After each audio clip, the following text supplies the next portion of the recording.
Reproductive age group అనేది years వరకు చెప్తాం. ఈ ఏజ్ గ్రూప్లో ఎగ్స్ అయినా స్పర్మ్స్ అయినా DNA డ్యామేజ్ అనేది తక్కువ ఉంటుంది. ప్లస్ ఎగ్ రిజర్వ్స్ అనేవి బెటర్గా ఉంటాయి అండ్ స్పర్మ్స్ అనేవి క్వాలిటీ వైజ్ బాగుంటాయి. సో ఎగ్ స్పర్మ్ కలిసాక ఎంబ్రియో క్వాలిటీ బెటర్ ఉంటుంది కాబట్టి సో ఇయర్స్ వరకు మనం ప్రెగ్నెన్సీ ప్లానింగ్ చేసుకుంటే బెటర్ హెల్దీ బేబీస్ వస్తారు. Right age to get pregnant అని చాలా మంది అడుగుతారు. So whenever we're ready we should definitely plan pregnancy అని మనం అనుకుంటాం, కానీ మన బాడీ అలా అనుకోదు. ఎందుకంటే రిప్రొడక్టివ్ ఏజ్ గ్రూప్ అనేది 22 ఇయర్స్ నుంచి 29 ఇయర్స్ వరకు చెప్తాం.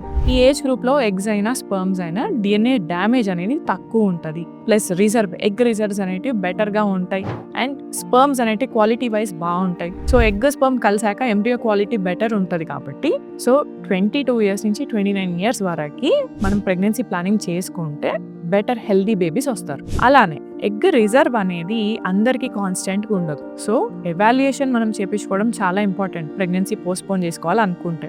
స్పర్మ్ హెల్త్ కూడా చాలా ఇంపార్టెంట్. సో చాలా మందికి స్పర్మ్ DNA డ్యామేజ్ ఉంటే రిపీటెడ్గా మిస్క్యారేజెస్ అవుతూ ఉంటాయి. ఇంప్లాంటేషన్ కూడా కాకపోవచ్చు, ప్రెగ్నెన్సీ వీక్ పాజిటివ్ రావచ్చు. ఇద్దరు కపుల్ వైఫ్ అండ్ హస్బెండ్ వచ్చి హాస్పిటల్లో ఎవాల్యుయేషన్ చేసుకొని ట్రీట్మెంట్ తీసుకుంటే బెటర్గా ప్రెగ్నెన్సీ ప్లానింగ్ అనేది చేసుకోవచ్చు.